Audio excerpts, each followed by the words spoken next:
Allô, allô, allô. Bonjour les amis, bonjour les enfants. Que Dieu vous bénisse abondamment. J'espère que vous allez très bien et que vos vacances scolaires, votre relâche, comme on appelle ici au Québec, se passe très bien. Désolé, je dois ajuster un peu mon téléphone. Ça va Joshua? Tout est beau, l'image est belle.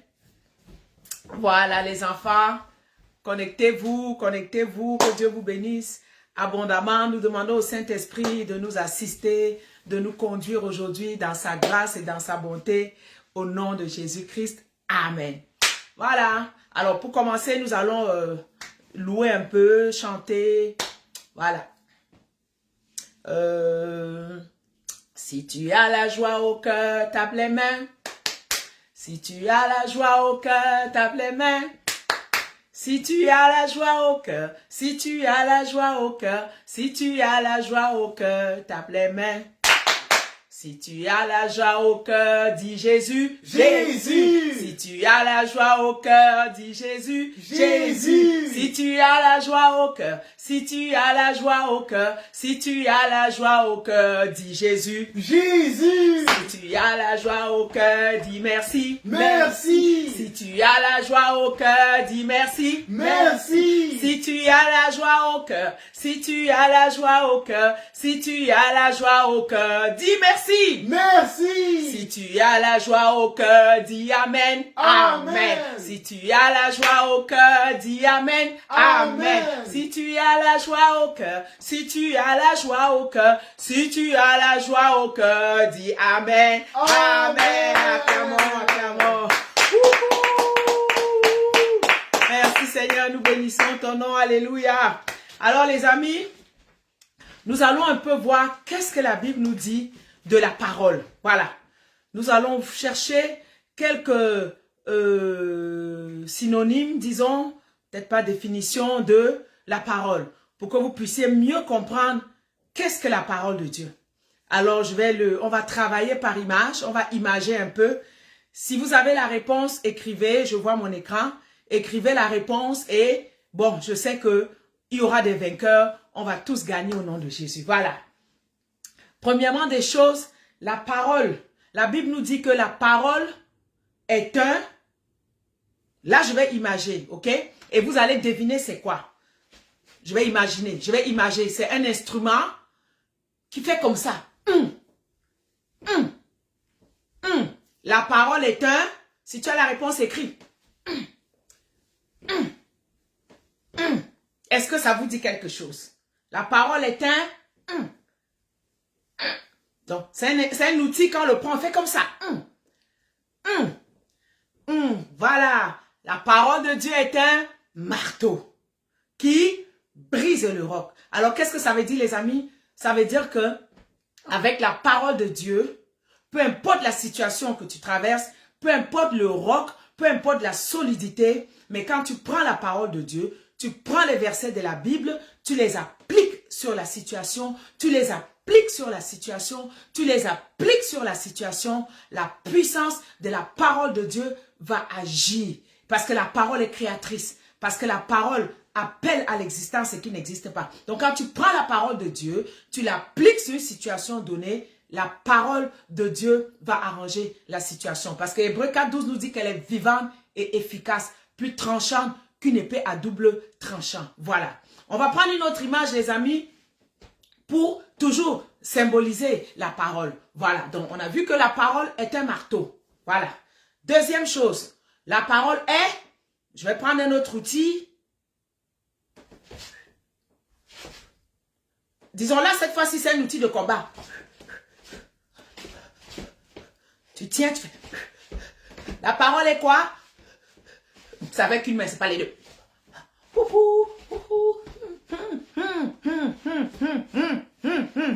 La parole est quoi? Allez, allez, allez, j'attends une réponse. Youhou! La parole est une épée. Une épée. Une épée. Une épée. Une épée. Je viens de le dire tout à l'heure, hein? Hébreux 4:12. Une épée. Avec la parole, tu tranches, tu coupes toutes les circonstances difficiles. Tu prends une épée, tu envoies. C'est très bien. Bravo, bravo, bravo. Maintenant, la parole est Je ne sais pas trop comment imaginer ça. C'est plus difficile qu'un marteau ou une épée. Mais je vais imaginer par quelque chose comme... Oh! Oh! Imagine quand tu es dans le noir et on applique la chose. Tu fais... Oh! Oh! Allez, allez, donnez la réponse. C'est pas trop caché là. Je peux pas trop l'imaginer comme l'épée ou le marteau, mais quand ça vient, c'est... Oh! Oh! Allez, allez-y, allez-y, allez-y, allez-y. La parole est une, la parole est une. Psaume 119, un indice, verset 105. La parole est une. Bon, ça c'est plus difficile, hein. Pas c'est plus difficile, mais je sais pas trop l'imager. La parole est une lampe. Quand tu es dans le noir, oh, ça brille. Ça brille. La parole de Dieu est une lampe à nos pieds. Voilà. Maintenant, on a une autre image de la parole. Ça va être plus facile pour vous de trouver parce que c'est plus facile pour moi de mettre ça en image. La parole est comme un...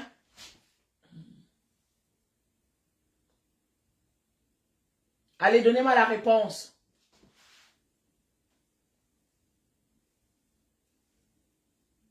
La parole est... J'attends, j'ai pas de réponse. La parole est... Comme un...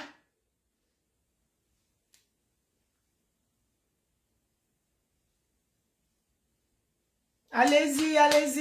Ok, un miroir. Ouh, bravo, bravo, bravo, bravo. Jacques 1, n'est-ce pas? Verset 23, un miroir. Alors, avec toutes ces images, vous voyez, les amis, qu'est-ce que la parole de Dieu est capable de faire? Tu peux te refléter dans la parole. Parce que dans la parole, tu peux voir qui tu es dans le Seigneur. Tu peux voir qui tu es, en quoi Dieu t'a créé. Qu'est-ce que Dieu attend de toi? C'est un reflet, c'est un miroir. La parole de Dieu illumine tes sentiers. La parole de Dieu éclaire ton chemin. Quand tu ne sais pas quoi faire, quand tu ne connais pas la volonté de Dieu, mais la parole de Dieu. Parce que quand tu connais la parole, tu sais déjà ce que Dieu veut dire dans la parole de Dieu. Elle est une lumière sur ton chemin. Si tu as le choix, par exemple, de voler ou de ne pas voler, même si tu as faim, mais tu sais que la parole t'éclaire, la parole te dit non, mon enfant, il faut pas voler. Elle est comme un miroir devant toi, elle est comme une lampe sur ton chantier, sur ton sentier. Et la parole, on a vu qu'elle est une épée, on a vu que la parole, elle est un marteau. Voilà, très bien, bravo, bravo les amis, tout le monde a gagné, hein? Tout le monde gagne toujours, voilà, tout le monde gagne toujours, voilà. Maintenant, toujours, on va toujours travailler avec la parole, voilà. La parole est une, rapidement, la parole est une, j'ai dit tout à l'heure, on a donné une réponse tout à l'heure là. La parole est une, quand tu es quelque part, ça fait waouh, ça fait waouh, ça fait waouh, est une, dans mon sentier. Voilà. Très bien. Psaume 119, verset 105. Ça, c'est un peu plus difficile à imaginer. Voilà, les amis. Maintenant, nous allons passer à une autre chose que je voudrais faire avec vous. C'est dans Éphésiens, chapitre 6. Parce que vous savez, quand vous vous levez le matin, quand vous sortez, quand vous allez à l'extérieur, il ne faut jamais partir sans son armure. Voilà. Il ne faut jamais partir sans sa protection. Et dans la parole de Dieu, le Seigneur nous donne la protection. Le Seigneur nous donne une armure avec laquelle nous devons marcher. Le Seigneur nous donne une armure qui doit nous protéger et qui doit nous garder. Ça, c'est dans Éphésiens chapitre 6, verset 13. Il dit, prenez toutes les armes de Dieu afin de pouvoir résister dans le mauvais jour et tenir ferme après avoir tout surmonté. Tenez donc ferme, ayez à vos reins la vérité pour ceinture, revêtez la cuirasse de la justice, mettez pour chaussure à vos pieds le zèle que donne l'évangile de paix, prenez par-dessus tout cela le bouclier de la foi, avec lequel vous pourrez éteindre tous les traits enflammés du malin. Verset 17 de Éphésiens 6. Prenez aussi le casque du salut et l'épée de l'esprit qui est la parole de Dieu. Faites en tout temps par l'esprit toutes sortes de prières et de supplications et veuillez à cela avec une entière persévérance et priez pour tous les saints. Voilà les amis, nous venons de voir la parole sous différentes sortes d'images. Maintenant, nous allons faire autre chose maintenant. Nous allons voir les armures d'Éphésiens 6 et voir comment amener ces armures à une réalité pratique dans nos vies. Parce que laisse-moi te dire que l'armure d'Éphésiens 6, elle est réelle et elle est véritable. Moi, personnellement, je l'ai expérimenté il y a quelques années de ça. J'étais jeune dans le ministère. Je venais de finir une grande campagne d'évangélisation quelque part au Cameroun. Ça fait très longtemps. Et vous savez, des fois, quand tu as un impact dans le physique, spirituellement, l'ennemi vient t'attaquer. Alors, cette nuit-là, après cette grande campagne d'évangélisation dans un grand quartier appelé New Bell, un quartier vraiment beaucoup musulmans, mais Dieu avait gagné beaucoup d'âmes à cette époque, l'ennemi s'est fâché. Et alors, la nuit, quand je dormais, j'ai eu une vision. Dans cette vision, j'ai vu des loups-garous qui sont venus m'encercler pour me dévorer. Ils m'ont vraiment encerclé. Je ne pouvais pas sortir. Je ne savais pas quoi faire. Et puis quand je les voyais venir pour sauter sur moi, j'ai vu une lumière qui est descendue du ciel. J'ai vu le ciel s'ouvrir. J'ai vu une lumière qui est descendue sur moi.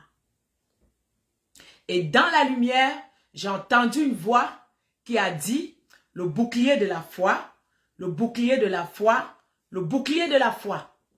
Et la lumière qui est partie du ciel venait droit sur ma poitrine. Quand j'entends la voix du Seigneur qui dit le bouclier de la foi, le bouclier de la foi, moi je regarde ma poitrine qui étincelait.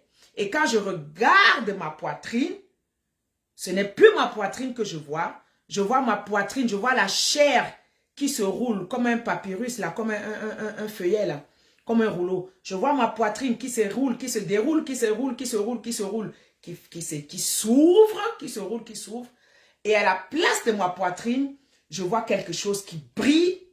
Je me dis que c'est la lumière qui brille, mais quand je regarde, je vois quelque chose en fer, mais doré, mais qui étincelle, qui était comme dans la chair. Ma poitrine s'est déroulée, la chair a quitté et je vois quelque chose en fer doré qui étincelle. Je regarde comme ça et puis j'entends la voix au ciel qui dit le bouclier de la foi, le bouclier de la foi. Au même moment, les loups-garous sautent sur ma poitrine pour me dévorer, puis j'entends king, king, king, king. Vous voyez quand quelque chose cogne le fer. Donc ils ont sauté sur ma poitrine, les dents, king, king, king, ont cogné et ils sont tous tombés et ils sont morts. Et j'ai regardé encore ma poitrine. J'ai vu la chair revenir se refermer. J'ai vu tranquillement la lumière disparaître. J'ai vu le ciel se refermer. J'ai compris qu'il y a une puissance dans l'armure de Dieu. J'ai compris que l'armure d'Éphésiens n'est pas juste une histoire, mais c'est quelque chose de pratique, c'est quelque chose de réel que nous devons nous revêtir tous les jours avant de sortir et même la nuit avant de dormir. Et plus tard, quand je lirai les livres de Rebecca Brown, je pense qu'il est venu libérer les captifs, ou un vase d'honneur, un de ses livres, elle a parlé aussi de l'armure de Dieu. Elle a dit comment l'armure de Éphésiens était réelle et qu'à plusieurs occasions, le Seigneur lui avait donné d'expérimenter cela. Alors les amis, qu'est-ce que ça veut dire? Qu'est-ce que ça nous donne? Qu'est-ce que ça nous dit aujourd'hui pour l'armure de Dieu? Comment est-ce que nous pouvons travailler avec l'armure de Dieu? Il dit, ayez à vos reins la vérité pour ceinture. Voilà. Donc, il y a l'aspect spirituel de la vérité qui est d'accepter la parole de Dieu sous toutes ses formes, de ne pas la rejeter parce qu'elle est la vérité, c'est elle qui va nous affranchir. Mais il y a un aspect physique ici. Ayez à vos reins la vérité pour ceinture. Donc, les amis, tous les matins ou tous les soirs, avant de sortir, quand tu vas te lever, tu dis, Seigneur, je mets à mes reins la vérité. Tu vas faire ça. Tu vas, parce que c'est une ceinture là. Tu vas faire comme si tu as une ceinture. Seigneur, je mets à mes reins la ceinture de la vérité et je déclare que tu es la vérité et je déclare que toute cette journée, tu vas me conduire dans ta vérité et j'accepterai la vérité de ta parole. Oh, tu viens de mettre ta ceinture. Voilà.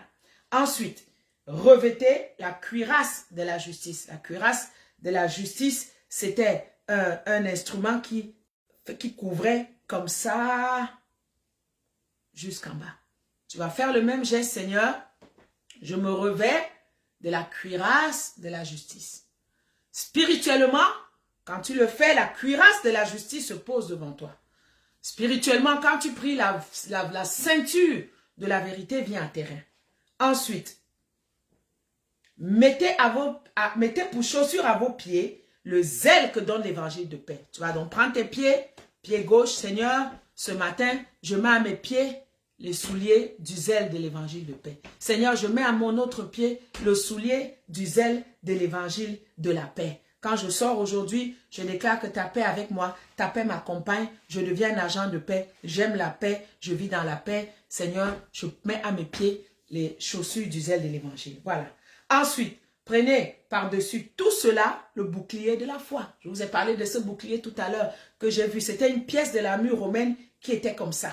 Donc le bouclier, vous voyez même aujourd'hui quand vous voyez la police, ce n'est plus bouclier, vous les voyez, ils ont toujours quelque chose de noir, un peu transparent qu'ils mettent devant comme ça. C'est pour que si les manifestants jettent des pierres, jettent n'importe quoi, que ça ne les atteigne pas. Donc c'était ça le bouclier. Le bouclier romain, c'était un bouclier comme ça, qui pouvait être doré ou argenté ou cuivré, et ça couvrait quand même une bonne partie, au moins jusqu'ici, jusqu'au moins en bas des reins. Voilà. Donc, il dit, donc le matin, tu dis, je prends mon bouclier de la foi.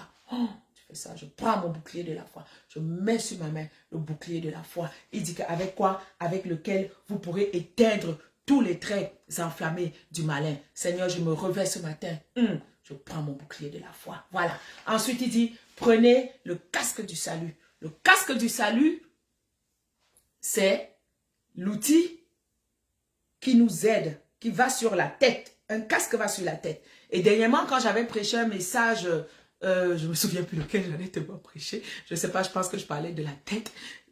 J'avais parlé du casque du salut. Le casque, voilà. Ça garde tes pensées. Ça garde tes pensées dans le Seigneur. Donc, tous les matins avant de sortir, tu vas dire, Seigneur, je pose sur ma tête le casque du salut. Voilà. Ça va protéger ta tête physiquement, ça va protéger ta tête spirituellement des pensées que l'ennemi voudrait venir te mettre, qui ne sont pas des pensées de Dieu, qui ne sont pas des pensées de la parole. Ça va te protéger. Seigneur, je pose sur ma tête le casque du salut. Et il dit, prenez l'épée de l'esprit qui est la parole de Dieu. Ah, ça, les petits garçons vont aimer ça. Oh, prends l'épée, voici mon épée. Oh, je suis prête pour le combat. Je suis prête pour la bataille. Tu ne me toucheras pas. Satan, arrière de moi, voilà mon épée. Voilà mon épée, voilà. Alors tu es prête à sortir et faites en tout temps par l'esprit toutes sortes de prières, de supplications et veillez à cela. Veillez à cela. Voilà les amis, donc tous les matins à partir de demain, il faut que tu te pratiques et il faut que ça devienne une habitude dans ta vie. Laisse-moi te dire, j'ai commencé à me revêtir de l'armure, j'ai accepté Jésus, j'avais 16 ans, quand j'ai compris les réalités, peut-être vers 18, 19, 20 ans. Mais jusqu'aujourd'hui, vieille maman que je suis là, je me revais encore de l'armure de Dieu. Il y a des matins où je me revais encore de l'armure de Dieu. Mais quand j'étais plus jeune, je me revêtais de l'armure de Dieu presque tout le temps. Mais jusqu'aujourd'hui, je me revais encore de l'armure de Dieu. Voilà, je vais un peu aller en désordre pour ne pas suivre l'ordre qui a été donné. Donc, tous les matins, première des choses, Seigneur, merci pour cette journée, je m'en vais à l'école. C'est une journée que tu as faite, qu'elle soit pour moi un sujet de joie. Seigneur, je ne pars pas nu, mais je suis un soldat dans ton armée. Alors au nom de Jésus, je pose sur ma tête le casque du salut. Seigneur, je déclare que tu es mon salut. Aujourd'hui, tu garderas toute mes têtes et toute ma tête et toutes mes pensées en toi. Au nom de Jésus-Christ de Nazareth. Voilà. Seigneur, avant de partir ce matin, je mets à mes reins la ceinture de la vérité. Je déclare que tu es ma vérité. Donne-moi d'aimer ta vérité. Donne-moi de marcher dans ta vérité. Donne-moi d'accepter ta vérité au nom de Jésus. Amen. Seigneur, maintenant je mets à mes pieds les souliers du zèle de l'évangile de paix. Seigneur, je pars aujourd'hui en paix, je sors en paix, je reviens en paix, je suis un agent de paix, ma journée se passera dans la paix. Donne-moi de vivre dans ta paix au nom de Jésus-Christ de Nazareth. Amen. Voilà, Seigneur, maintenant, je me revais de la cuirasse de la justice. Seigneur, je me revais de la cuirasse de la justice. Seigneur, tu es ma justice. Ton fils qui n'a point commis de péché, tu l'as fait devenir péché pour moi, afin que je puisse devenir justice en lui. Seigneur, aujourd'hui, je veux marcher dans ta justice, au nom de Jésus. Amen. Ensuite, tu dis, Seigneur, je prends le bouclier de la foi.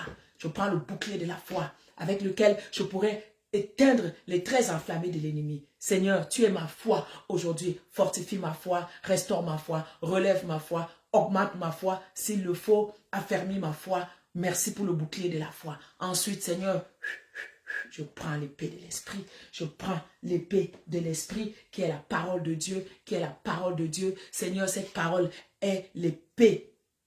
Cette parole est mon épée aujourd'hui. Cette parole est le marteau qui va briser tout roc aujourd'hui. Cette parole est la lumière. Rappelle-toi de ce qu'on a fait tout à l'heure. Cette parole est la lumière sur mon sentier qui brille. Cette parole est le miroir devant moi. Oh Seigneur, merci parce que l'épée qui est la parole de Dieu, je vais vivre par ta parole. Je me soumettrai à ta parole. Je veux marcher selon ta parole. Seigneur, merci. Donne-moi d'aimer ta parole au nom de Jésus. Amen. Acclame pour toi-même parce que tu viens d'apprendre à te revêtir de l'armure du Seigneur et n'oublie toujours pas le sang de Jésus. Une arme puissante, c'est le sang qu'il a versé pour toi. N'oublie jamais avant de sortir, n'oublie jamais la nuit de te couvrir par le sang de Jésus. Seigneur, je me couvre par le sang de Jésus. Seigneur, je me mets dans le sang de Jésus. Je ne sors pas comme ça, je me protège dans le sang de Jésus. Seigneur, j'appelle ton sang sur mes autobus scolaires. J'appelle ton sang à l'école, à la garderie, peu importe, là où tu étudies. J'appelle le sang de Jésus. Que le sang de Jésus couvre l'école de mes enfants, toi parents. Que le sang de Jésus couvre leur voiture, leur autobus, tous les moyens de transport qu'ils prennent, même quand ils marchent dans la rue. Seigneur, je plaide ton sang sur mes enfants. Seigneur, je plaide mon sang sur toi. Dans la classe, Seigneur, couvre-moi par ton sang. Couvre ma maîtresse, couvre mes autres camarades dans le sang, au nom de Jésus. Seigneur, merci. Merci pour ton sang précieux qui a coulé à la croix pour moi. N'oublie jamais, mon ami, d'invoquer le sang de Jésus. Le sang de Jésus est réel. Quand tu l'invoques physiquement, spirituellement, il va te couvrir, il va te protéger, il va te garder comme il a gardé le peuple d'Israël en Égypte. L'ange de la mort n'est pas passé parce qu'il a vu la marque du sang. Les parents, n'oubliez jamais d'emmener vos enfants à toujours, tous les matins avant de sortir, prier avec eux, invoquer le sang de Jésus sur eux, avec eux, et ils vont prendre l'habitude. Toutes ces prières, faites-les avec eux. Ça va devenir comme un mécanisme pour eux. Ils vont prendre. Vous savez, je connais beaucoup de choses sur les enfants. Pas parce que j'ai lu beaucoup, mais parce que quand mes enfants étaient petits, j'étais déjà dans le Seigneur. Et vraiment, j'avais invité le Saint-Esprit à m'aider, à les éduquer, à m'aider. Et c'est comme ça qu'en grandissant, l'Esprit de Dieu m'a enseigné beaucoup de choses sur les enfants que j'ai mis en pratique dans leur vie. Et aujourd'hui, 24, 25 ans plus tard, je peux te dire que ça fonctionne. Je peux te dire que ça fonctionne parce que j'ai vu et que je vois toujours les fruits. Enseignez à vos enfants à se revêtir de l'armure de Dieu. Enseignez à vos enfants à invoquer le sang de Jésus. Vous savez, avec mes voyages missionnaires, quand j'étais, il y a quelques années, les enfants étaient plus jeunes. Je disais, Seigneur, je suis appelé à voyager, mais avec tout ce qui se passe au Québec, on entendait toujours les kidnappings, tel enfant a disparu, tel enfant a été kidnappé. Et je me souviens, je voyageais, j'allais en mission, mais j'avais peur, j'étais toujours inquiète. Je pensais à l'enfant qui allait attendre l'autobus. Je voyais souvent le matin quand je sors, je vois les enfants toutes seules à 6h, 6h30 des fois, enfin... Je veux dire qu'il fait nuit l'hiver quand on sort le matin, même s'il est 7 heures, il fait encore nuit. Des fois, je vois le petit enfant à l'arrêt de bus avec son sac, j'ai peur. Je me dis, mais quelque chose pourrait arriver à cet enfant-là. Et beaucoup d'enfants disparaissaient. Et je me souviens, j'avais peur, je disais, Seigneur, je vais te servir. Mais mes enfants, ils sont seuls. Comment ils vont faire? J'espère qu'on va pas kidnapper. Dieu me dit, toi dans ma vie, moi dans ta maison. Et le Seigneur me dira, invoque toujours le sang de Jésus sur les enfants. Peu importe où tu es dans le globe, dans la planète Terre, regarde l'heure où tes enfants sont supposés sortir et cache-les dans le sang de Jésus. Dès qu'ils sortent, cache-les dans le sang de Jésus et le sang les protégera et les gardera. Alors ça m'avait ravivé ma foi et je ne vivais plus dans la peur. Mais quand j'étais même en Afrique, quand je regarde l'heure, je vois qu'il est midi là-bas, je sais qu'il est 6 heures du matin. Je commence à plaider le sang de Jésus sur mes enfants. Seigneur, dès qu'ils sortent de la porte, que le sang de Jésus les couvre. Seigneur, durant le temps qu'ils marchent jusqu'à l'arrêt d'autobus, que le sang de Jésus les rende invisibles au monde physique, invisibles au monde spirituel, au nom de Jésus. Seigneur, même quand ils entrent dans le bus, que le sang de Jésus rende ce bus invisible au monde physique et spirituel. À cause de ton enfant dans l'autobus, cet autobus peut être gardé de faire un accident. Cet autobus peut être gardé d'être attaqué parce que ton enfant est dedans. Parce que ton enfant est dedans. Parce que tu as invoqué le sang de Jésus. Donc, j'ai éduqué mes enfants à distance avec le sang de Jésus. Donc, le sang de Jésus était dans ma bouche. Dès qu'ils rentrent des classes, je regarde, je sais que c'est déjà 17 h. Je commence encore à dire, Seigneur, le sang de Jésus sur eux, le sang de Jésus, jusqu'à ce qu'ils entrent dans la maison. Cache-les, cache-les, rends-les invisibles par le sang de Jésus. Donc, le sang de Jésus est un instrument puissant. Alors mon ami, aujourd'hui, n'oublie jamais d'invoquer le sang de Jésus quand tu sors de la maison, quand tu vas à l'école, même dans l'école. Regardez ce qui se passe dans les écoles aujourd'hui. Tu restes à la maison, tu attends qu'on a tiré dans une école, un fou est entré avec une âme, il a tiré papa, papa, papa. Mais si tu as l'habitude de cacher l'école de tes enfants dans le sang de Jésus, si tu as l'habitude de leur apprendre tous les matins, hey, mon ami, avant de sortir, est-ce que, je me souviens des fois, les enfants qui claquaient la porte, hey, quand je les entends de ces escaliers, est-ce que tu as évoqué le sang de Jésus? Oui, maman. Est-ce que tu as évoqué le sang de... Non, déjà, arrête-toi d'abord. Invoque le sang de Jésus, il faut leur apprendre. Il faut leur apprendre. Et c'est bien quand ils sont en bas âge. Ce que vous leur apprenez, c'est une fondation dans leur vie. Ça ne va pas partir comme ça. Ça ne va pas partir comme ça. Alors, mon ami, on a imagé aujourd'hui la parole de Dieu et nous venons de voir les armes de protection divine de Éphésiens 6, nous venons de voir le sang de Jésus. Alors, nous allons maintenant aller écouter la parole. Je n'ai pas eu le temps de beaucoup préparer les chants, beaucoup préparer les danses. Je vais en trouver la semaine prochaine. Je pense que dans peut-être chaque semaine ou 2 semaines, là, on va faire une émission pour les enfants. C'est ma passion. C'est ma passion. C'est ma passion, les enfants. Parce que j'ai vu ce que le Seigneur m'a enseigné quand ils étaient petits. J'ai mis ça en pratique dans leur vie. Et j'ai vu ce que ça produit comme fruit. Et je pense que quand Dieu nous aide, c'est pour en faire bénéficier à d'autres parents. Alors, les amis, nous allons maintenant aller à la parole de Dieu. Nous allons prendre un de vos amis qui a été un de vos amis. Nous allons voir comment il a grandi, comment il a évolué avec le Seigneur, qu'est-ce que Dieu a fait avec lui. Et nous allons prier en même temps. Allons voir l'histoire de Daniel. Voilà, Daniel, qui signifie Dieu juge. Voilà. Voilà, la Bible nous dit la 3e année du règne de Joachim, roi de Juda. Nebuchadnezzar, roi de Babylone, marcha sur Jérusalem et la siégea. Voilà. Donc l'Éternel livra entre ses mains Joachim, roi de Juda, une partie des ustensiles de la maison de Dieu. Et il emporta les ustensiles au pays de Shinéa dans la maison de son Dieu. 3. Le roi donna l'ordre à Ashpenaz, chef de ses eunuques, d'amener quelques-uns des enfants d'Israël de la race royale ou de la famille noble, des jeunes garçons sans défaut corporel, beaux de figure, doués de sagesse, d'intelligence et d'instruction, capables de servir dans le palais du roi et à qui l'on enseignerait les lettres et la langue des Chaldéens. Et le roi leur assigna pour chaque jour une portion des mets de sa table et du vin dont ils buvaient, voulant les élever pendant 3 années, au bout desquelles ils seraient au service du roi. Il y avait parmi eux, d'entre les enfants de Juda, Daniel, Anania, Michaël et Azaria. Le chef des eunuques leur donna des noms, à Daniel celui de Belshazzar, à Anania celui de Shadrach, à Mishak celui de Meshach et à Azaria celui d'Abed-Nego. Verset 8. Daniel résolut de ne pas se souiller par les mets du roi et par le vin dont le roi buvait. Voilà. Il pria le chef des eunuques de ne pas l'obliger à se souiller. Dieu fit trouver grâce à Daniel et faveur et grâce devant le chef des eunuques. Le chef des eunuques dit à Daniel, « Je crains mon Seigneur le roi qui a fixé ce que vous devez boire et manger. » Voilà.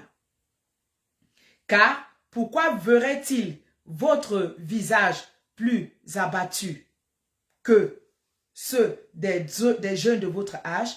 Vous exposeriez ainsi ma tête au roi. » Voilà. Alors Daniel dit à l'intendant et à qui le chef des eunuques avait remis la surveillance de Daniel, de Anania, de Michaël et d'Azaria. Voilà. Éprouve tes serviteurs pendant 10 jours et qu'on nous donne des légumes à manger et de l'eau à boire. Et tu regarderas ensuite notre visage et celui des jeunes gens qui mangent à la table du roi. Et tu agiras avec tes serviteurs d'après ce que tu auras vu. Au bout de 10 jours, ils avaient meilleur visage et plus d'embonpoint que tous les autres jeunes gens qui mangeaient les mets du roi. Écoute bien.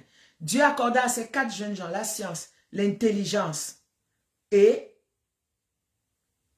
dans toutes les lettres et de la sagesse.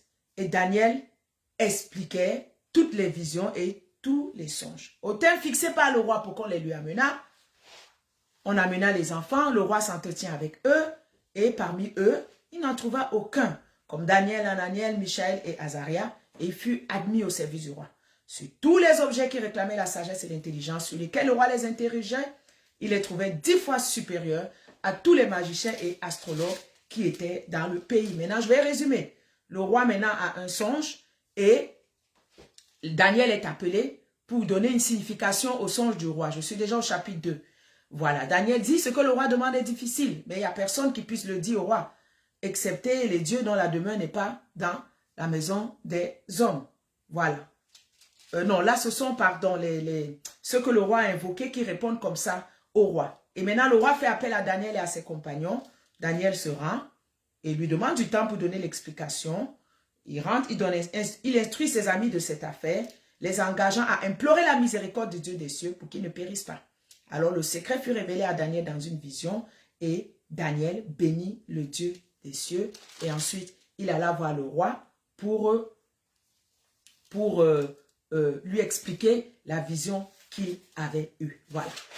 On va voir plusieurs choses dans la vie, dans le caractère de Daniel. Je ne vais pas lire tous les chapitres de Daniel. C'est surtout le premier chapitre qui m'inspire. Voilà. C'est surtout le premier chapitre qui m'inspire. Voilà. Ici, nous voyons déjà les origines de Daniel. D'où est-ce que Daniel venait? On voit qu'il était un Israélite. Il était un enfant d'Israël. Et la Bible nous apprend ici qu'il était de la race royale ou de la famille noble. C'est-à-dire que si on parle dans le langage d'aujourd'hui, il était de bonne famille. Il était de la famille royale, de la famille noble. Quand on entend royauté et noblesse, on entend richesse, on entend bonne éducation, on entend beaucoup de bonnes choses. Voilà. Donc, ce n'était pas un voyou, ce n'était pas un mécréant, mais il venait d'une race royale et il venait d'une famille noble. Donc, c'était un enfant versé dans l'éducation. C'est un enfant qui avait bien éduqué, qui avait sûrement des serviteurs, qui étaient sûrement servis et qui venait de la race royale noble. Voilà. Ensuite, physiquement, on nous dit que c'était des jeunes garçons. Bon, la Bible dit ici jeune garçon, mais quand tu lis bien, quand tu vois après qu'il était instruit dans les lettres, dans les sciences, tu pouvais voir que ce n'était pas un bébé de 6-7 ans. Daniel était déjà peut-être au niveau universitaire. Donc, fin de collège, université, quand on voit ce qu'ils étudiaient déjà. Voilà, donc des jeunes garçons sans défaut corporel, beaux de figure. Donc, c'était des beaux gars. Vous voyez, tous les jeunes garçons aujourd'hui, là, vous les voyez là, moi je vois mon fils ici, il se mit 10 fois par jour, il me dit, maman, je suis beau. Maman, je suis beau. Des fois, quand je l'amène avec moi dans les magasins, dès qu'il y a un miroir, il se stoppe. Il dit, oh, je suis beau, maman. Oh, je suis beau. Voilà, donc, ils étaient beaux de figure, doués de sagesse, d'intelligence et d'instruction. Voilà. Capables de servir dans le palais du roi. Et à qui l'on enseignerait les lettres et la langue des Chaldéens. Donc, vous voyez l'histoire. Le roi avait des beaux mets à sa table, des bonnes nourritures à sa table. Mais il y avait du vin, il y avait des mets délicats parce qu'il voulait les élever pendant 3 années. Mais bon, Daniel, c'était un enfant de Dieu. Daniel connaissait la parole de Dieu. Bon, ils avaient été amenés en captivité, mais il avait quitté son pays, mais Dieu n'avait pas quitté Daniel. Alors mon ami, ce que je veux te dire aujourd'hui, comme tu grandis dans les voies de Dieu, il ne faut jamais que le Seigneur te quitte. Tu pourras quitter tes parents demain.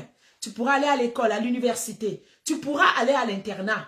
Mais ne permets jamais à la culture, au système, à la société dans laquelle tu seras de t'influencer négativement et d'enlever Dieu en toi. Tu peux changer de culture, Tu peux changer de pays, mon ami, mais le Dieu en toi ne doit jamais changer. Le Dieu que tes parents t'ont enseigné, le Dieu que tu as accepté, dans la famille dans laquelle tu es né, peu importe ton environnement, peu importe le système dans lequel tu es, tu dois toujours garder Dieu en toi. C'est la première des choses qu'on doit retenir de Daniel. Daniel gardait le Seigneur en lui. Daniel avait en lui la crainte de Dieu. Daniel avait en lui la révérence pour le Seigneur. Il connaissait la parole. Il connaissait qu'est-ce qu'on interdisait dans la parole. Il savait qu'est-ce que la parole permettait. Peut-être demain, tu vas quitter la maison familiale. Et des fois, on voit plusieurs enfants. Quand ils grandissent, ils vont à l'université, ils vont ailleurs, mais ils oublient Dieu. Ils s'accordent maintenant dans le système dans lequel il est. Première requête de prière par an. Tu vas prier avec moi et emmène ton enfant à prier. Seigneur, je prie ce matin que mon enfant ne se conforme dans aucun système satanique ou démoniaque dans lequel il se trouvera au nom de Jésus-Christ de Nazareth. Seigneur, garde mes enfants d'être influencés par le système dans lequel ils se trouveront. Que ce soit un système scolaire, peu importe le système, mais lorsqu'ils recevront des enseignements, des choses qui ne cadrent pas avec la parole de Dieu, Seigneur, garde mon enfant de ne pas se détourner du Dieu vivant. Garde-le de toujours se souvenir de cette parole. Garde-le de toujours se souvenir des enseignements. Garde mon enfant de toujours se souvenir de ce qu'il entend à l'église. Qu'il n'y ait rien dans ce monde qui le transforme. Qu'il n'y ait rien dans ce monde qui enlève Jésus en lui. Au nom du Seigneur Jésus. Amen. C'est très important de prier. Que le système dans lequel ton enfant se trouve n'ait pas d'effet sur la vie de ton enfant. Que ton enfant vive dans ce système s'il est appelé, mais que le système n'ait pas d'impact dans sa vie. Nous sommes dans le monde, mais nous ne sommes pas de ce monde. Ton enfant doit toujours savoir qui il est et tu dois l'inculquer et il doit garder ça en lui. Daniel savait qui il était. Il s'est résolu de ne pas se souiller. Voilà. Donc les caractéristiques de Daniel ici, avant d'aller dans les leçons de son caractère, ils étaient doués de sagesse, d'intelligence, d'instruction, capables de servir dans le palais et préparés à être enseignés des lettres. Qu'est-ce qu'on nous dit encore de Daniel? Il résolu de ne pas se souiller par les mains du roi. Donc je viens d'en parler tout de suite. Il a résolu, il connaissait le Seigneur. Je ne suis pas chez moi, je ne suis plus dans mon environnement, je suis dans un environnement totalement païen. Il n'adore pas Dieu, mais je ne vais pas me laisser influencer. Je vais garder. Priez toujours, parents, que le Seigneur garde vos enfants. Que vos enfants ne se laissent pas influencer. Que ce soit par des amis, que ce soit par des systèmes, que ce soit par leur bande d'amis. Des fois, aujourd'hui, les amis sont assez pour pouvoir détourner nos enfants du mauvais chemin. Il résolut, donc tu vois qu'il a pris une résolution de ne pas se souiller et il a prié l'eunuque de ne pas l'obliger. Et Dieu a fait trouver grâce et faveur à Daniel. Deuxième requête de prière. Seigneur, quand mes enfants vont décider d'être différents, de marcher selon ta parole, donne-leur de trouver grâce et faveur partout où ils seront. Seigneur, qui est toujours quelqu'un qui va les comprendre, qui est toujours quelqu'un qui va prendre leur défense. Au nom de Jésus-Christ de Nazareth. Quand mes enfants vont décider qu'ils veulent marcher selon ta parole et qu'ils seront peut-être combattus ou rejetés par les uns ou rejetés par les autres, donne-leur de toujours trouver quelqu'un quelque part qui va leur donner grâce, qui va les favoriser. Parce que si le chef des eunuques, il n'avait pas trouvé grâce, ne les avait pas favorisés, l'histoire aurait été différente. Il a bien dit, je crains mon Seigneur, je crains le roi. Vraiment. Parce que si je ne fais pas, si je ne vous donne pas à boire, si je ne vous donne pas à manger, si je ne vous engraisse pas, il va voir vos visages, il comprendra qu'il y a quelque chose qui ne va pas. Il comprendra que vous ne mangez pas assez. Et c'est moi qui serai blâmé. Daniel a dit, écoute, éprouve-nous seulement. Donne-nous des légumes à manger et de l'eau à boire. Et puis tu vas voir notre visage. Tu vas voir. Et tu vas agir en fonction de ce que tu verras. Et il leur accorda ce qu'ils demandaient, c'était la faveur. C'était la faveur. Tes enfants pourraient dire, je ne peux pas, maîtresse, excuse-moi. Disons dans la période de l'Halloween. Des fois, ils vont à l'école, ils doivent se mettre en costume bizarre. Et des fois, on doit leur montrer des films, des fois des films de Dracula et tout.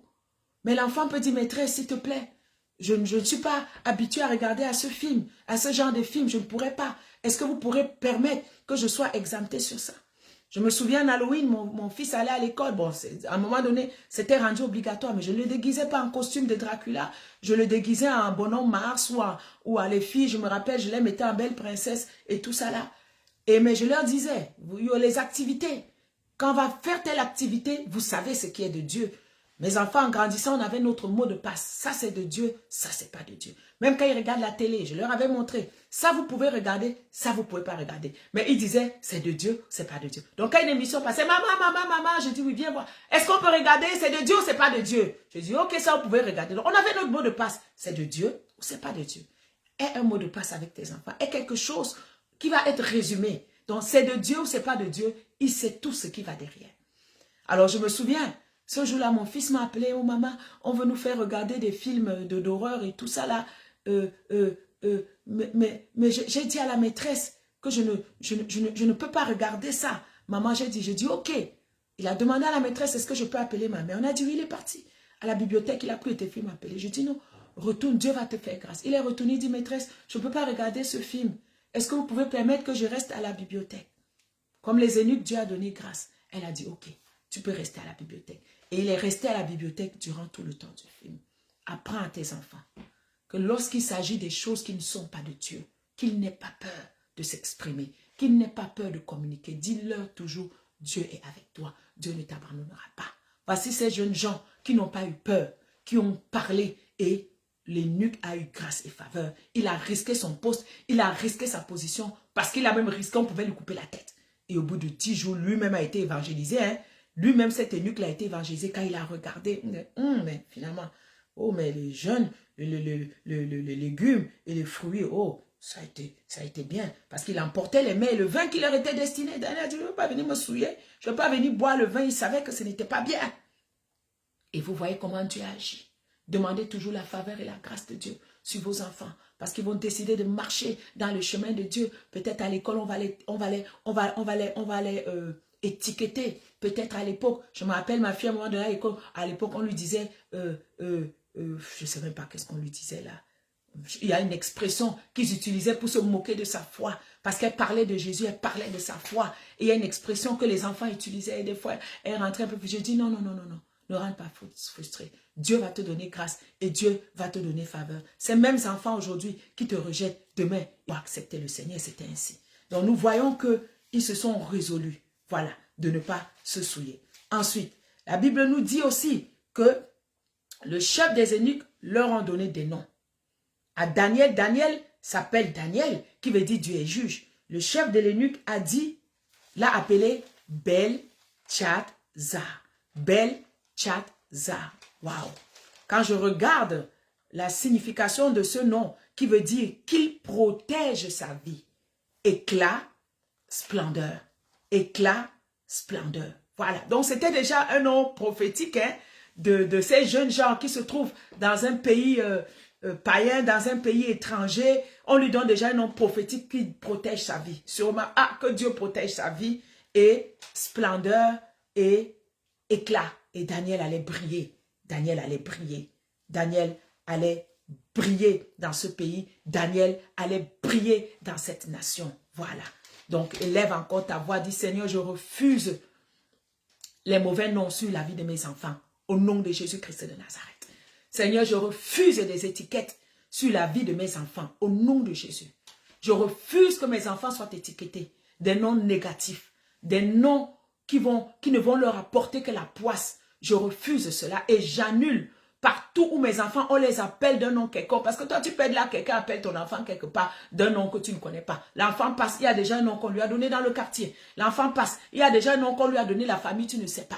Tu n'as pas souvent besoin de savoir. Tout ce que tu dois faire seulement, c'est prier. Élève ta voix, dis Seigneur, tout mauvais nom par lequel on appelle mes enfants, qui ne sont pas en accord avec ta prophétie dans leur vie, j'annule ce nom-là dans le sang de Jésus. J'efface ce nom-là dans le sang de Jésus. Je détruis les effets de ce nom dans la vie de mon enfant, au nom de Jésus-Christ de Nazareth. Amen. C'est très important. C'est très important de toujours effacer toute étiquette, tout mauvais nom qu'on a pu donner on a pu donner à tes enfants. Voilà. La Bible dit, Dieu accorda à ces 4 jeunes gens la science, l'intelligence dans toutes les lettres et la sagesse. Et Daniel expliquait toutes les visions et les songes. Donc maintenant, quand tu vois la situation sociale de Daniel que j'ai expliquée, maintenant allons voir la situation spirituelle de Daniel et ses compagnons. Socialement, il était éduqué. Socialement, ils étaient intelligents. Et Dieu leur a donné encore la science, l'intelligence dans toutes les lettres et la sagesse. Socialement parlant, ils étaient intelligents, ils avaient la sagesse, ils étaient éduqués. Voilà. Socialement parlant, Daniel, à un moment donné, est devenu chef suprême de tous les sages de la ville. Le chapitre 2 nous le dit. Et ensuite, plus tard encore, on lui a donné la 3e place dans le royaume, chapitre 5, verset 29. Il est devenu premier ministre sous Darius, grâce à l'esprit supérieur qu'il avait. Chapitre 6, verset 2. Et il a prospéré sous Cyrus. Nous voyons que Daniel a vécu sous le règne de plusieurs rois. Il a vécu sous le règne de plusieurs rois. Voilà. Voilà. Il a vécu sous le règne de Nebuchadnezzar. Il a vécu sous le règne de Darius. Il a vécu sous le règne de Cyrus. Et sous le règne de Cyrus, le chapitre 6, verset 28 nous dit qu'il a été prospère. Et nous voyons qu'il était rempli de dons. Il était rempli de dons. Le Seigneur l'avait rempli de dons. Il était de famille royale. Ça, c'est l'aspect social. Maintenant, allons mettre tout ça dans le spirituel. Ce sont des caractéristiques que nous voulons que Dieu développe dans la vie de nos enfants. Et nous allons prier que Dieu développe dans la vie de nos enfants. Nous avons premièrement vu que Daniel était fidèle à Dieu.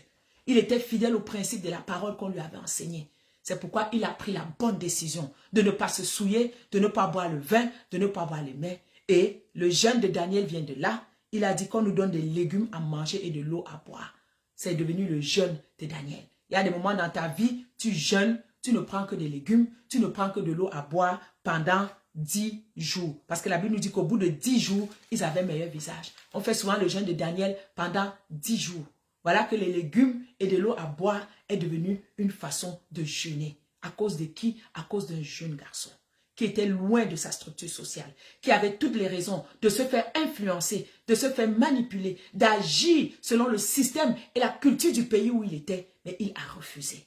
La crainte de Dieu, la fidélité à Dieu. Nous devons prier pour nos enfants, bien-aimés. Que Dieu mette à nos enfants la crainte de Dieu. Pas seulement quand ils sont à l'église le dimanche. Pas seulement quand le pasteur les voit. Pas seulement quand vous êtes là. Mais en tout temps, partout où ils iront. Parce que la vie évolue. Tu ne sais pas demain, il peut être bon dans un sport quelconque. Et il déménage peut-être aux États-Unis parce qu'il est bon au basket. Ou il quitte l'Afrique, le Cameroun, la Côte d'Ivoire. Il vient au Canada pour faire sport-études. Mais ce n'est pas parce qu'il a quitté le pays que Dieu doit quitter dans son cœur. Non. Il faut toujours prier en tout temps. Que la crainte de l'Éternel soit dans le cœur de vos enfants. Que la fidélité de Dieu soit dans le cœur de vos enfants. C'est très important. Quand vous priez déjà dès leur bas âge, c'est une semence que vous semez. Et peu importe où ils sont, ces prières seront toujours vivantes. Ces prières vont toujours vous accompagner. Et vous verrez toujours que même vos enfants sont loin, mais ils ne vous dérangent pas. Ils ne vous donnent pas de soucis. Ils sont toujours dans la parole de Dieu parce que vous avez semé une bonne semence en eux. Voilà. Ils ont refusé de se souiller avec les mains du roi. Prions toujours que nos enfants aient le dégoût et le rejet pour toute forme de souillure qu'il y a dans ce monde. Quand leurs enfants, quand d'autres enfants à l'école vont leur présenter des films pour se souiller, des activités pour se souiller, qu'ils sachent, avec la crainte de Dieu en eux, qu'ils sachent dire non. Même quand la société, qu'ils sachent dire non. Que Dieu les garde de se souiller, que Dieu leur donne le dégoût et le rejet des souillures de ce monde, du vol, de l'escroquerie, du mensonge, de la malhonnêteté. Demande toujours à Dieu de garder le cœur de tes enfants. Que Dieu leur donne le dégoût et le rejet du péché, du mensonge, du vol, de toutes ces choses-là. Que Dieu leur donne le dégoût et le rejet. Que dès leur bas âge, ils aient la crainte de la parole de Dieu. Et toi-même, tu dois leur enseigner ces paroles. Tu dois veiller avec eux. Même à l'école du dimanche, quand vous rentrez à l'église, l'école du dimanche, ce n'est pas juste un bon débarras. Oh, mon enfant était quelque part. Communiquez avec eux. Qu'est-ce que vous avez appris à l'école du dimanche? Qu'est-ce qu'on vous a enseigné aujourd'hui? Et allez voir l'enseignement avec eux et allez compléter, allez ajouter ce que vous pouvez ajouter. Ensuite, Daniel était uni avec ses camarades. Même quand il a fallu interpréter le rêve du roi de Nebuchadnezzar, il est parti et il a instruit l'affaire à ses compagnons et il les a engagés à implorer la miséricorde afin qu'on ne les fasse pas périr.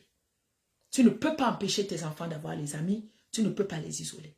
Que ce soit à l'école, que ce soit n'importe où, ils vont avoir des amis. Au parc même pour jouer. Demande toujours à Dieu sa grâce pour que tes enfants tombent sur de bons amis. Si possible, que Dieu dirige tes enfants vers des amis chrétiens, vers des bonnes personnes, qui ont des bons cœurs, qui ont des bonnes valeurs, qui ne vont pas les influencer, qui ne vont pas les manipuler dans des mauvaises choses. Voilà. Une autre requête de prière. Daniel était un homme de prière et il était discipliné là-dessus. Il était discipliné là-dessus. Nous pourrons le voir beaucoup au chapitre 2. Donc, quand le roi a eu le rêve, il est allé voir ses compagnons pour qu'ils prient. Pour qu'ils prient. Daniel était un homme de prière. Même quand plus tard, c'était interdit de prier, c'était interdit d'élever la voix vers le Seigneur, Daniel n'a pas changé. Daniel s'est mis debout et Daniel a continué à prier, quitte à risquer sa vie, quitte à risquer d'être tué. Daniel a continué à prier. Que Dieu nous donne la grâce, qu'il fasse toujours de nos enfants des enfants de prière. Qu'il fasse de nos enfants des enfants de prière. Il faut toujours demander à Dieu, donne à mes enfants d'aimer la prière, donne à mes enfants de savoir prier. Et les enfants n'agissent que par imitation. Ce que tu inculques à tes enfants maintenant, moi j'ai vu ça avec mes enfants, ça va rester. Quand tu pries, laisse-les te voir prier. Les enfants me voyaient prier. Des fois je prie, je marche, après quand je me tourne, je cogne quelqu'un qui tombe, boum. Oh, je regarde. Jessica était derrière moi. Je dis, mais tu fais quoi là? Donc, elle était, je me souviens qu'elle était petite, elle était intriguée. Quand je me lève, je sors de mon lit, je vais au salon, ils sortent aussi de leur chambre. Ils me suivent, ils me voient à genoux, à genoux. Des fois, quand je prie, j'entends un bruit, je me tourne, je les vois aussi à genoux, ils sont juste à genoux, comme s'ils me regardent. Des fois, je prie, je marche. Ils sont aussi derrière moi, ils marchent. Quand des fois, je me touche, je ne sais pas qu'ils sont là, poum, quelqu'un tombe. Je dis, oh, les enfants, quand ils sont petits, c'est par imitation. Il faut qu'ils te voient aimer Dieu. Il faut qu'ils te voient prier. Il faut qu'ils te voient chanter. Il faut qu'ils te voient louer. C'est comme ça que tu vas inculquer Christ en eux. Des fois, je me rappelle, j'adore le Seigneur. Je pleure. Un jour, j'ouvre les yeux. Un jour, pendant que j'adore, je pleure. J'entends quelqu'un, moi, qui pleure même plus que moi. Je dis, oh, je suis seul. Je dis, mais qui est là? Je vois que je pensais pas c'est Jessica Oriane. Elle pleure, elle crie plus que moi. Je dis, mais pourquoi tu pleures? Elle dit non, parce que maman pleure. Je dis non. Maman ne pleure pas parce qu'elle est triste. Maman pleure parce qu'elle adore. Elle dit, oh, adore. Je dis oui, il faut adorer Dieu. Lève la main, elle lève la main. Lève la main. Je commence à parler en langue. Je dis, il faut adorer. Et j'entends chouka. C'était son parler en langue, c'était correct. Donc à chaque fois quand je marche, je parle en langue. Et j'entends chouka. Quand les enfants sont petits, c'est par imitation. Ils vont voir l'évangile à travers toi. Ils vont aimer le Seigneur à travers toi. Ils doivent te voir prier. Tu dois les appeler à prier. Tu dois les appeler à chanter. Il y a des moments, je mettais les chansons de louange, d'adoration. Je disais, allez les amis, venez, on va danser. Non. Après, quand c'est l'adoration, allez, mettez une voix à genoux, on adore. On commence à adorer.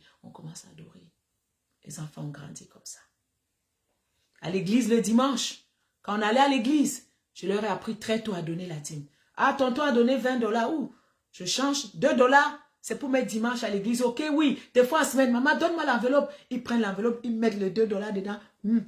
Ils lèchent, ils ferment l'enveloppe. Dimanche, quand ils vont à l'église, ils sont contents. Tu les vois là, ils ont l'enveloppe. Ils attendent. Quand c'est le moment de donner, ils sont fiers. Ils viennent. Ils donnent. Des fois, ils ramassaient tous les sous à la maison. Ils mettent dans l'enveloppe. Je dis ça pourquoi il y a une personne qui m'a dit il y a plusieurs années, maman, je n'arrive pas à donner. J'ai grandi à l'église, mais jusqu'aujourd'hui, je n'arrive pas à donner à Dieu. Parce que on ne m'a pas appris. La personne m'a dit, je n'ai pas été habituée à donner. Mais aujourd'hui, je vois la différence. Quand tu donnes à ton enfant déjà son enveloppe, demain, il va donner à Dieu. Demain, il n'aura pas de problème. Ils étaient contents. Donc, il fallait voir à l'église, quand c'est le temps de donner les dîmes et les offrandes, on demande à l'école du dimanche de descendre. Tu les vois avec les enveloppes. Ils sont contents. Ils viennent, ils donnent. Même à l'église, apprenez à vos enfants. Dans la semaine, allez, voilà. L'argent que tu vas aller donner au Seigneur Jésus, ok? Mets dans ton enveloppe, il va donner. Daniel était un homme de prière et de discipline.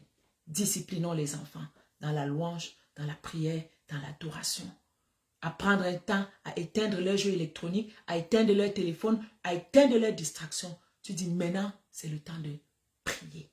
Maintenant, c'est le temps d'adorer. Maintenant, c'est le temps de lire la parole. Ils ne sortaient pas le matin sans que je les appelle. Je les réunis dans ma chambre, je leur impose les mains. On prie. on prie. Et ce verset-ci là, Dieu accorda à ces 4 jeunes gens. Quand je le lis, j'ai toujours les larmes. Ça me projette toujours en arrière. Parce que je me souviens, quand ils étaient plus jeunes, quand ils allaient à l'école, les mathématiques sont tellement dures au Canada. Jessica avait beaucoup de problèmes avec. Je n'arrivais pas à expliquer. Je suis, à part compter l'argent là, ne comptez pas sur moi pour expliquer les équations mathématiques. Mais les mathématiques étaient fortes. Donc l'enfant rentre de l'école 6 ans, 7 ans, je regarde les mathématiques, je n'arrive pas. Je dis, tu vas attendre que ton père rentre. Le père à l'époque voyageait beaucoup, il travaillait hors de Montréal. Donc j'avais de la misère à expliquer à l'enfant. Et l'enfant a pris un peu comme de retard au niveau des mathématiques et des calculs. Et j'étais dans ma détresse. J'ai crié à Dieu, qu'est-ce que j'ai fait? Dieu m'a ramené dans le passage de Daniel. Dieu me dit, Dieu accorda à ces 4 jeunes gens quoi? La science, l'intelligence, dans toutes les lettres et la sagesse. Dieu me dit, prie ce verset sur les enfants. Je dis, prière, il dit oui. Prie ce verset sur ces enfants. Vous savez, je prie beaucoup avec la parole parce que Dieu m'a appris à individualiser la parole de manière personnelle. Je me souviens quand je leur imposais les mains le matin, je disais, comme Daniel, que Dieu vous accorde la sagesse et l'intelligence dans les mathématiques. Je lisais, je citais toutes les matières, dans les sciences, dans le français, dans les lettres. Que Dieu vous donne l'intelligence, que Dieu vous donne la sagesse dans toutes vos études. Je n'oublierai jamais ce témoignage. Chaque matin, je priais, je priais, je priais. Et l'enfant se débattait. Papa expliquait à distance. Des fois, ce n'était pas facile. Mais je priais tous les matins. Donne-lui la sagesse, donne-lui l'intelligence dans les mathématiques. Seigneur, dans les calculs, ta parole est la vérité. Que ta parole fasse un chemin dans sa tête. Que ta parole éclaire son esprit. Je priais, je priais, je priais, je priais.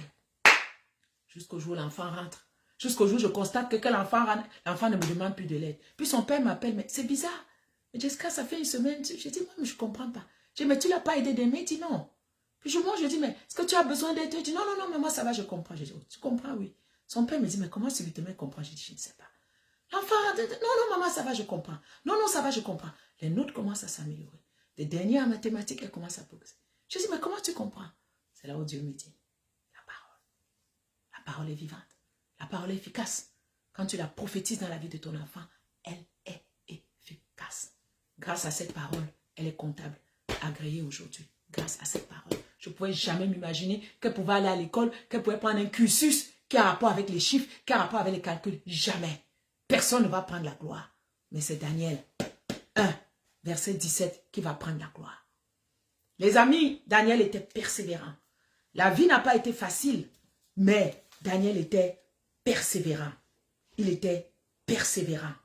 Persévérant. Il avait la foi en Dieu. Il avait la foi en la parole. Que Dieu donne la foi à nos enfants. Peu importe les obstacles sur leur chemin. Prie toujours que Seigneur donne la foi à mon enfant. Donne à mon enfant d'être persévérant. Donne à mon enfant de ne pas être un enfant qui va abandonner, qui abandonne facilement. Donne à mon enfant de ne pas être un enfant faible, mais donne-lui d'être fort. Tu as le droit de demander à Dieu qu'il soit fort. Seigneur, donne-lui d'être fort dans son mental. Donne-lui d'être fort dans son caractère. Donne-lui d'être fort dans son psychique. Donne-lui d'être fort à tous les niveaux.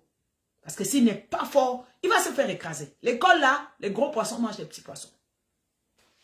Demande déjà à Dieu que ton enfant soit fort. Donc s'il y a un leader à l'école là, c'est lui qui doit être le leader. Ce n'est pas lui qui doit être le chialeur, qui va pleurnicher. On va venir le taper chaque jour là. Il doit être fort. Et tu dois parler à l'enfant. Tu lui dis que tu es fort. Tu as la vie de Christ en toi.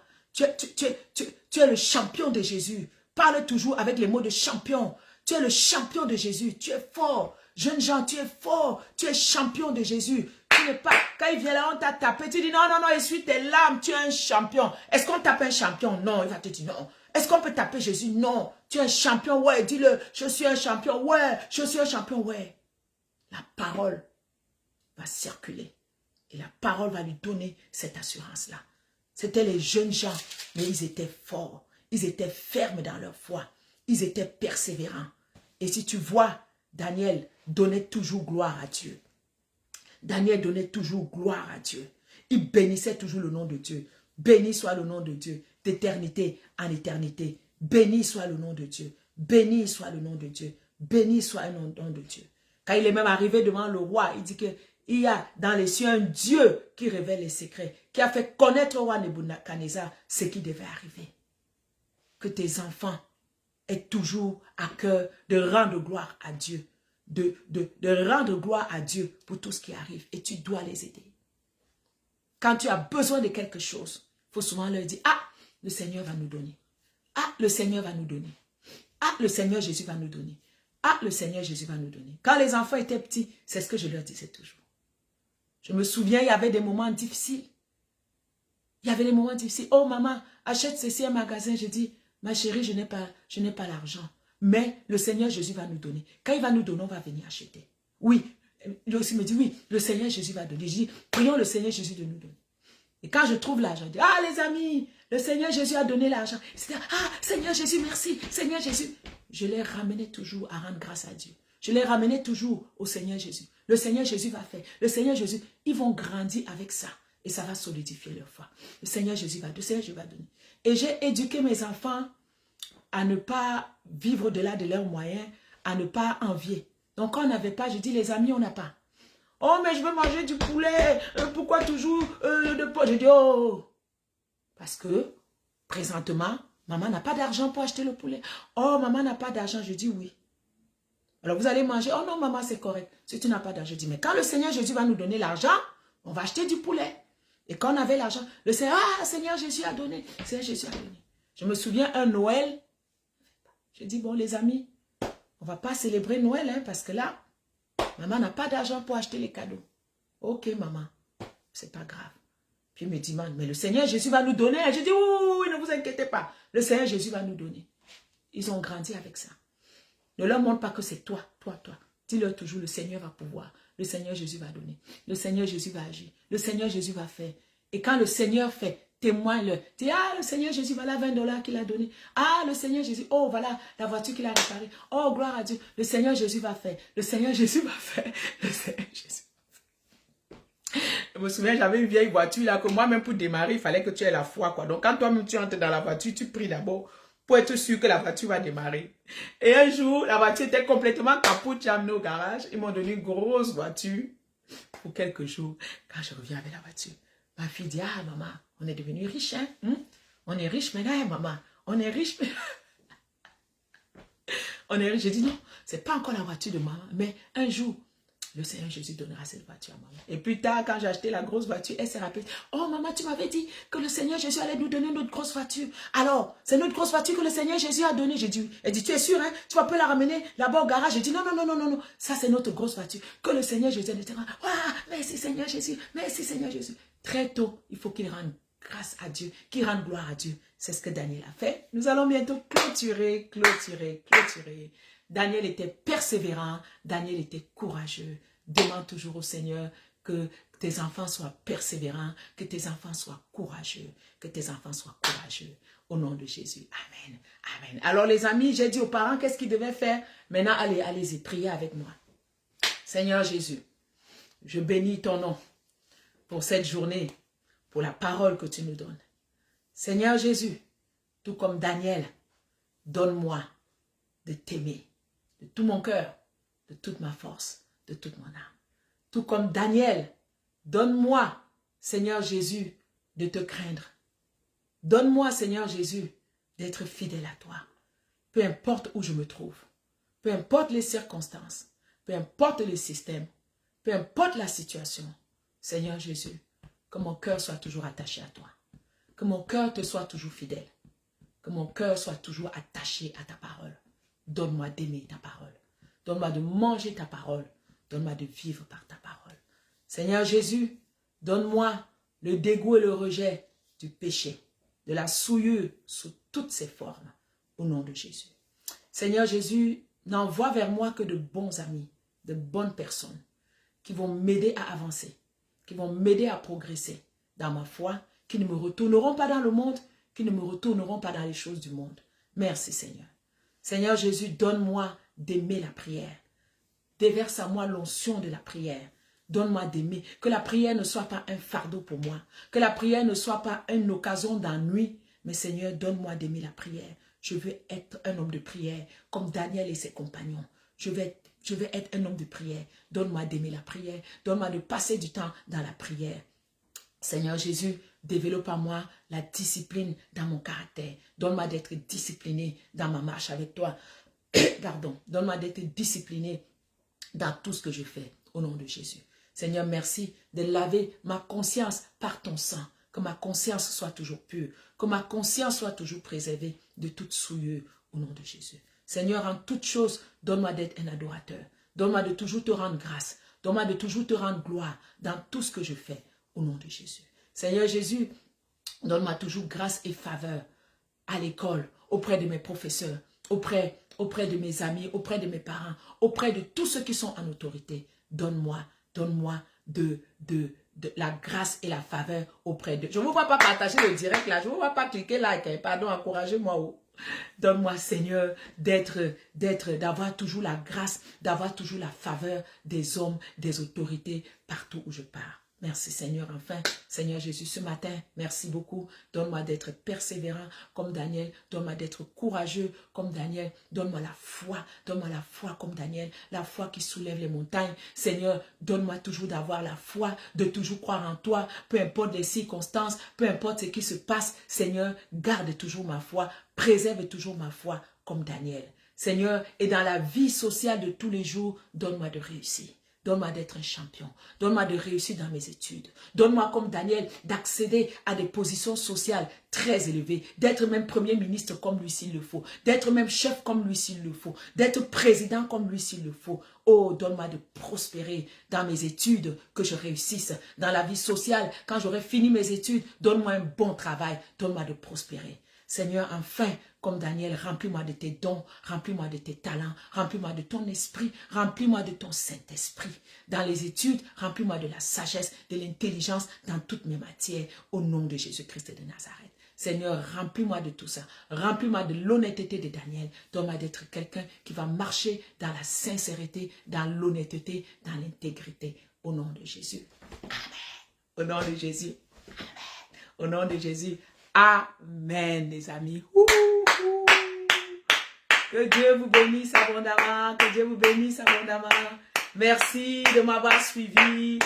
Merci de réécouter cette parole. Vous êtes en semaine de relâche. Merci de réécouter. Merci de mettre en pratique tout ce qu'on a enseigné. Merci de vous revêtir de vos amis. Je vous aime, les amis. Que Dieu vous bénisse. Et très prochainement, nous ferons une autre émission. J'aime les enfants, c'est ma passion. Allez, je vous aime. Que Dieu vous bénisse. Bonnes vacances, bonne semaine de relâche. Et que Dieu vous bénisse. Que le Dieu de Daniel soit toujours avec vous au nom de Jésus. Amen. Ciao. Bye bye les amis. Bye bye.